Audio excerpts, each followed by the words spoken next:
If you've ever been asked, can you please pass the Ruby Rosa, as in please pass the peppermill, just know it was named after this man, Porfirio Rubirosa, who was well endowed. Ruby Rosa was a Dominican diplomat, soldier, polo player, car race driver, international man of mystery, and a ladies' man. Some say he was a political pew pew. And was he the inspiration behind James Bond? I don't personally think so. He was a supporter of Colombian dictator Rafael Trujillo, who would often bail him out. He was born in 1909 in the Dominican Republic to a middle class family, blah blah.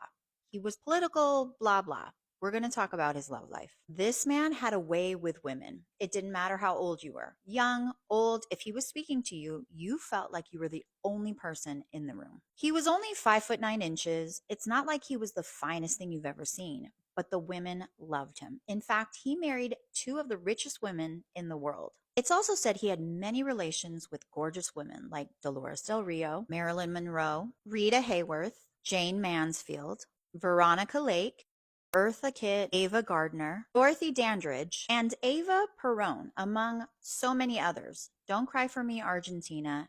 The ladies loved him. So our boy is working for the dictator, Trujillo, and Trujillo sends him to the airport to go pick up his daughter. Flor sees him, she falls in love, she asks him to a dance, they dance all night long, which is apparently a social taboo. Trujillo, the old man, he's upset, so he's like, what are your intentions? So they get married in 1932. Ruby Rosa is just living it up. He gets a cushy job, he's transferred to Paris, and he is living the life because he is the big boss's son-in-law, but he's a cheater. They divorce after 5 years, and then he can't go home because the old man is mad at him. But then suddenly, years later, he calls him and says, you know what? My wife and son are coming to Paris. Will you show them around? He does such a good job. He's back on the payroll. Our man is thriving in Paris, okay? He's going out at night, and then he meets French actress Danielle Derieux. In 1942, they get married, and they're in love, and they're happy, but you know what? She's a Yahtzee sympathizer. Because of this, her career suffered, and they were targets, so they lived on a secluded farm.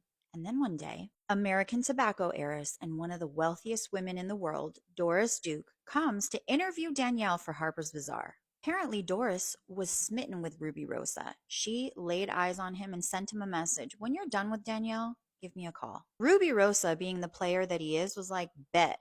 So he divorces Danielle after 5 years in May of 1947 and then marries Doris in September of 1947. Doris is lavishing her new husband with gifts: polo horses, airplanes, homes in Paris, servants. But we're talking about Porfirio here, okay? He cannot be faithful. And one day Doris walks in and he's in bed with wife number one, Flor.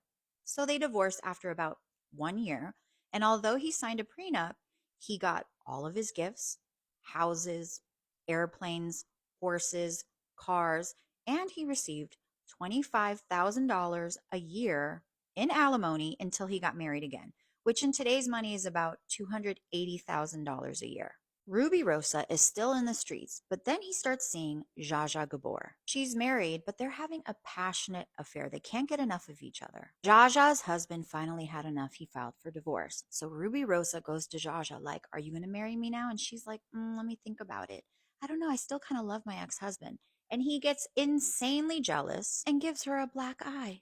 And she's just parading it in front of the press. She's wearing an eye patch and she proclaims, the fact that he powed me proves that he loves me. A woman that's never been powed by a man has never been loved. Talk about toxic.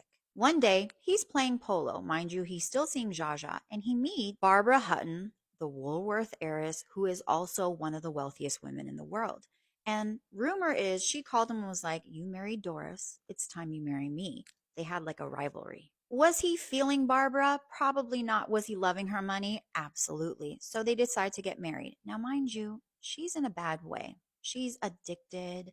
She has an eating disorder. She's very frail. She's not healthy. But she's giving him tons of money. She's buying him cars, more horses, $2.5 million in cash, and a new airplane because Doris had bought him an airplane and he had crashed it. So why not replace it with her version? But alas, our player was miserable because Barbara was sick. She was always in bed. She didn't want to go anywhere and he was over it. So they divorced after 53 days. 2 years later, he's playing polo again, and he meets 17-year-old French aspiring actress Odile Rodin.